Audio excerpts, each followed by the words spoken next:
इनका प्रश्न है ईर्ष्या का अर्थ क्या है और ये मन में क्यों आती है। यही भावनाओं का युक्ति संगत अर्थ तो हो सकता है, कुछ तर्क तो हो सकता है, कुछ ऐसा तो हो सकता है कि हम शब्दकोश में से एक अर्थ को निकालकर बोल दें ये अर्थ है, परंतु भावनाओं का कोई अर्थ नहीं होता। भावनाएं निरर्थक होती हैं अपने आप।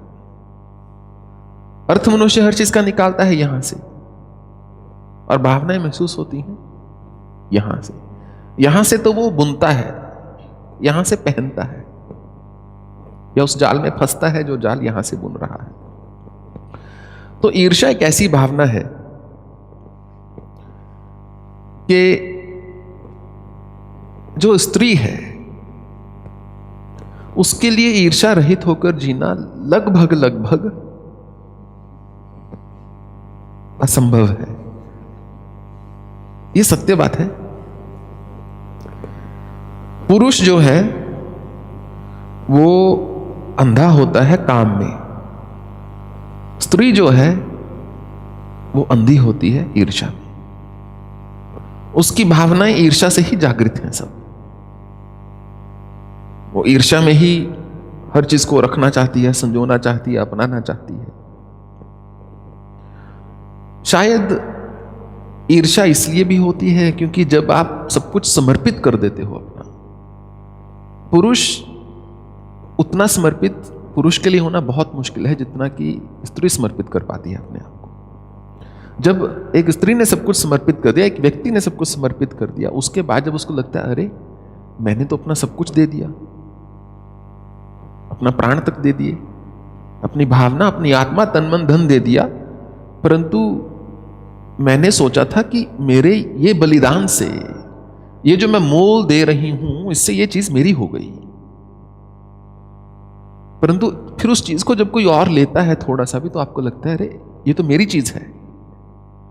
तो ईर्ष्या के मूल जो है, ईर्ष्या का बीज क्या है? अहंकार। ईर्ष्या का बीज है अहंकार, और उसको पानी मिलता है इच्छाओं का। उससे जो है ईर्ष्या का पेड़ उगता है और उस पर फल लगते हैं आशाओं के, आशा के फल लगते हैं उस पर। मनुष्य को ईर्ष्या से आशा जागृत होती है। यदि आशा नहीं तो ईर्ष्या नहीं। और इंग्लिश में दो शब्द हैं, एक है जेलसी, एक है एनवी।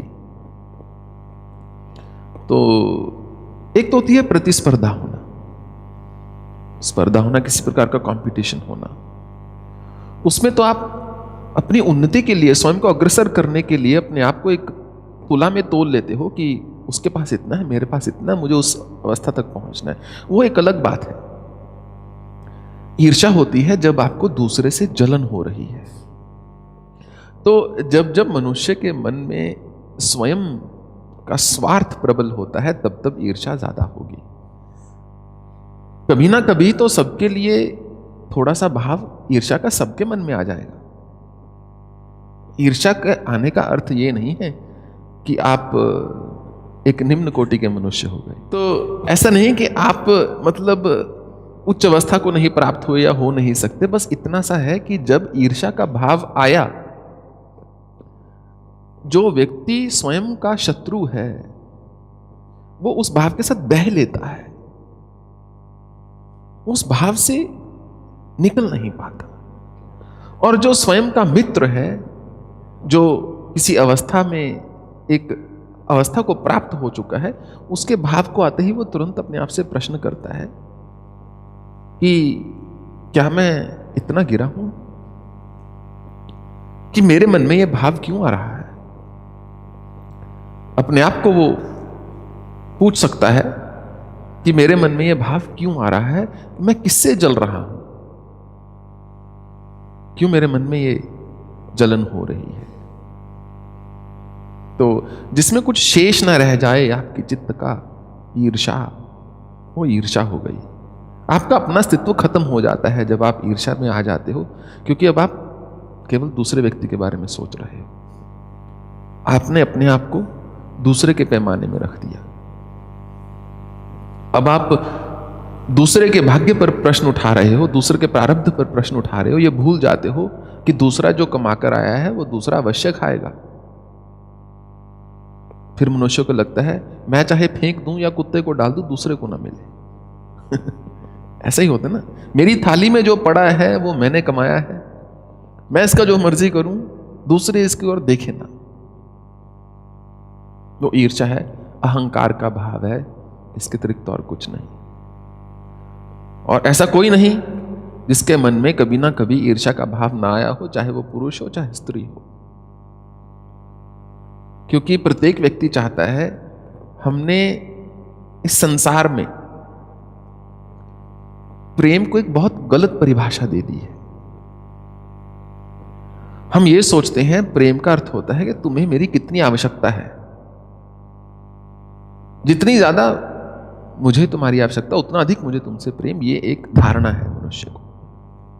जब कोई किसी से पूछता है क्या तुम मुझसे प्रेम करते हो, वो ये पूछ रहे तुम्हें मेरी आवश्यकता है या नहीं, क्या तुम मुझे याद करते हो, दिन में 1 बार या 100 बार, या मेरा नाम जपते हो या नहीं।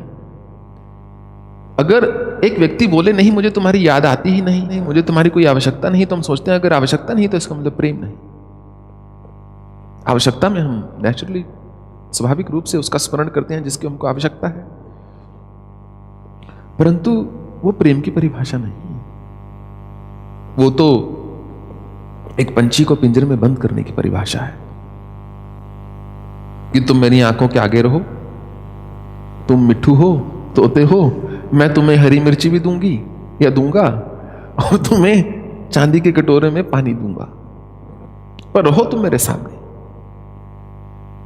पिंजरे के अंदर कर लो जो करना है, पिंजरे के अंदर गाली दे दो, पिंजरे के अंदर भगवान का नाम जप लो, चलेगा। बाहर उड़ के जाने की बात मत करना, मुझे छोड़ के जाने की बात मत करना, क्योंकि वो नहीं चलेगा। तो ईर्ष्या का मूल बीज जो है वो अहंकार है।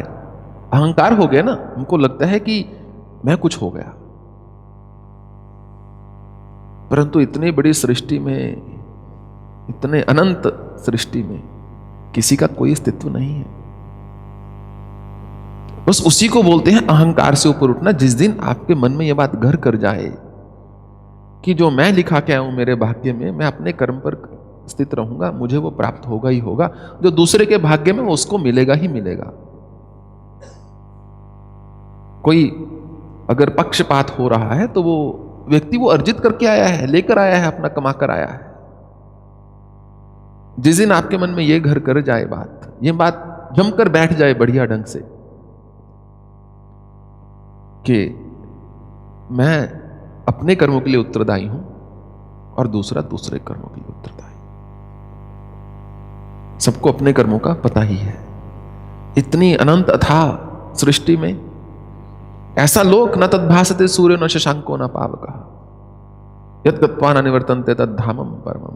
ऐसा मेरा धाम है अर्जुन, वहां एक बार जो मनुष्य पहुंच जाता है उसके लिए उससे कोई वापस उसका लौटना नहीं है। कितनी बड़ी सृष्टि है, उसमें कहां मनुष्य, क्या कीड़े और क्या मकोड़े, क्या मनुष्य और क्या मनुष्य की इच्छाएं, क्या उसका तोल मोल और क्या उसका जो भी उसका धन संपत्ति वैभव, कहां क्या अस्तित्व है, कुछ भी नहीं। तो अहंकार से ऊपर उठने का अर्थ ये नहीं होता कि हम बोले जी मैं लेट गया, मेरे ऊपर से निकल जाओ सब लोग, वो मूर्खता है। अहंकार से ऊपर उठने का अर्थ ये नहीं आप अपना ध्यान नहीं रखोगे। अहंकार से ऊपर उठने का अर्थ है आपका समर्पण इतना दृढ़ हो जाता है, आपका भाव इतना सशक्त हो जाता है कि आप जान लेते हो कि मेरा सुख और मेरा आनंद उसी में है यदि दूसरे भी सुखी और आनंदित रहेंगे। आप ये जान लेते हो कि मेरी गति केवल उसी में है यदि जैसे मुझे ईश्वर चलाना चाह रहे हैं वैसे मैं चलूं। और ये सुलभ नहीं है, ये सरल नहीं है, सुगम नहीं है। इसके लिए मनुष्य को अभ्यास करना पड़ता है, परंतु धीरे धीरे धीरे धीरे शनैः शनौ परमेद बुद्धिर्ते गृह्यता आत्मसंस्थं मनः कृत्वा न किंचित अपि चिंतयेत्। शनैः शनैः होता है कौन तय, धीरे धीरे मनुष्य का बुद्धि जो है और धृति जो धारण करने की जिस भावना को वो जैसे स्वीकार करता है वो उसके वश में आनी शुरू हो जाती है। फिर वो अपना मन एकाग्र तभी कर पाता है ना किंचित अभी चिंतित, फिर इधर उधर का चिंतन नहीं करता, एक ही भाव में तभी जाकर वो स्थित हो पाता है। तो ये ईर्ष्या का अर्थ है। ईर्ष्या का भाव मन में आए तो अपने आप को बुरा मत समझो, बस ये जानो कि उस समय लिख लो शायद कि मैं इस समय ईर्षित महसूस कर रहा हूं या कर रही हूं, और जिससे ईर्ष्या करे उसको भेज दो वो कागज देख के और मैं इसलिए महसूस कर रहा हूं, कागज मत भेजना, ठीक है? ईमेल भेज देना, फटाफट पहुंचेगी। भेज के फिर अरे ये नहीं भेजनी थी, अब तो चली गई, क्या करें तो जो भी भाव है उस समय आप लिख दो कि मेरा ये भाव है, क्यों आ रहा है, और जिससे मुझे ईर्ष्या हो रही है क्यों हो रही है। युद्ध मत करो अपने आप से, ये मत कहो नहीं नहीं मैं ऐसा महसूस नहीं, मुझे ऐसा नहीं महसूस करना चाहिए। चाहिए चूहिए कुछ नहीं होता प्रकृति के खेल में। ऐसा मत सोचो मुझे ऐसा महसूस नहीं करना चाहिए, या जिनसे मैं ईर्ष्या कर रही हूं वो उनका अपना कर्म है, ये है वो है। अपने आप को सांत्वना मत दो उस समय केवल चिंतन करो कि मुझे कौन सा भाव आ रहा है और क्यों आ रहा है, मूल कारण क्या है। अपने आप जब मन से बात करनी सीख जाओगे तो मन मौन हो जाता है, और जिसका मन मौन है वो व्यक्ति समाधि में है। यही है। कोई भी भाव आए, कोई भी नकारात्मक भावना आए, कभी भी अपने आप से युद्ध मत करो। ना ही अपने आप को ऐसा समझो कि अरे मुझ में ऐसा विचार कैसे आ गया, या मुझ में ऐसा भाव कैसे आ गया। मैं तो ओम स्वामी को मानता हूं फिर भी इतने उनके किताबें पढ़ी, इतने ब्लॉग पढ़े, इतनी आरती की, इतनी बार मंदिर गया, इतनी बार आश्रम गया, इतनी बार गुरुद्वारे में जाके माथा टेका, फिर भी मेरे में ये भाव। ऐसा मत सोचो। तदस्ति पृथिव्याम वादिवी देवेषु वाह पुनः, तीनों लोकों में ऐसा कोई नहीं है। सत्वम प्रकृति रजयर मुक्तम यदेवी स्यात् त्रिभिर्गुण।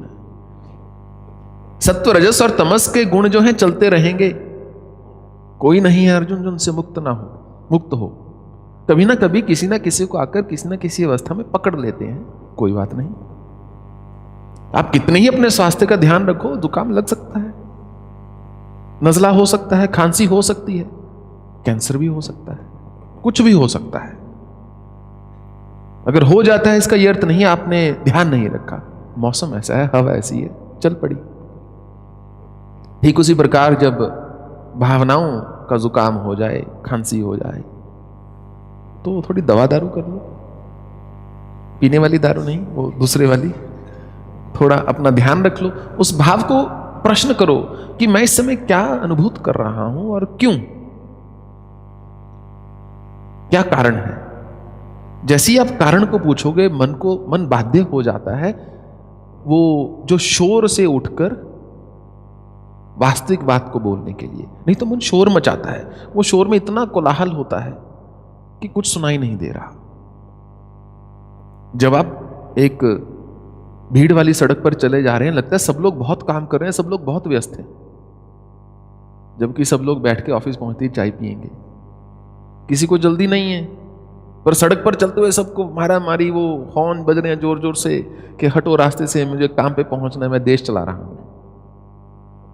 पर वहां जाके किसी को काम करना नहीं है। तो ऐसी मन जब शोर मचाता है ना, तो आप थकना शुरू हो जाते हो। इधर से गाड़ी ऐसे आ रही है, एक भावना की, दूसरी भावना की, इंडियन रोड्स हैं वो, दूसरी भावना की ऐसे आ रही है, तीसरी ऐसे जा रही है, वो जोर से हॉकिंग हो रही है, और आप चले जा रहे हो, इधर से कोई आ गया, उधर से कोई आ गया, तो लगता है बस घर पहुंचे हम। तो उसमें एक व्याकुलता पैदा होनी शुरू हो जाती है। किसी भी नकारात्मक और सकारात्मक भाव में अंतर क्या है? मूल अंतर यही है। प्रेम तो भी नकारात्मक हो सकता है ना, प्रेम में तो भी हम ऐसे हो सकते हैं कि मैं इस व्यक्ति को बस मैं ही ले लूं। तो नकारात्मक, नेगेटिव, और सकारात्मक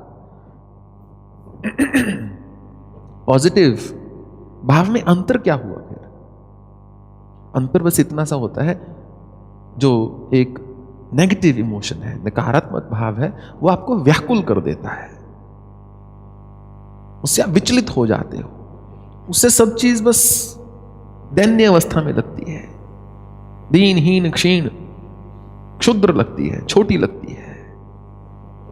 जब आप एक सकारात्मक भावना में हो, जैसे कि प्रतिस्पर्धा का भाव है, उसमें कहीं ना कहीं थोड़ी सी ईर्ष्या छुपी हुई है, थोड़ी सी, बस एक बीज है कहीं ना कहीं, परंतु उसमें आप एक आनंदित हो, प्रफुल्लित हो, तो वो मूल अंतर होता है। तो अपने आप को पूछो, इस समय मुझ में कौन सी भावना आ रही है, और उसको लिख लो। कभी कल को पति पत्नी से लड़ाई हो तो बीच में बंद करके एक किताब ले आओ, बोलो 2 मिनट रुको, मैं बताती हूं मुझे कैसे इसका उत्तर देना है। पहले मैं लिख लूं इस समय मैं क्या महसूस कर रहा हूं या कर रही हूं। मेरी बात मानिए, आपकी लड़ाई उसी समय खत्म हो जाएगी। वो बोलेगा इतने इंटेलेक्चुअल व्यक्ति से मैं नहीं लड़ सकता। So I hope I answered your question.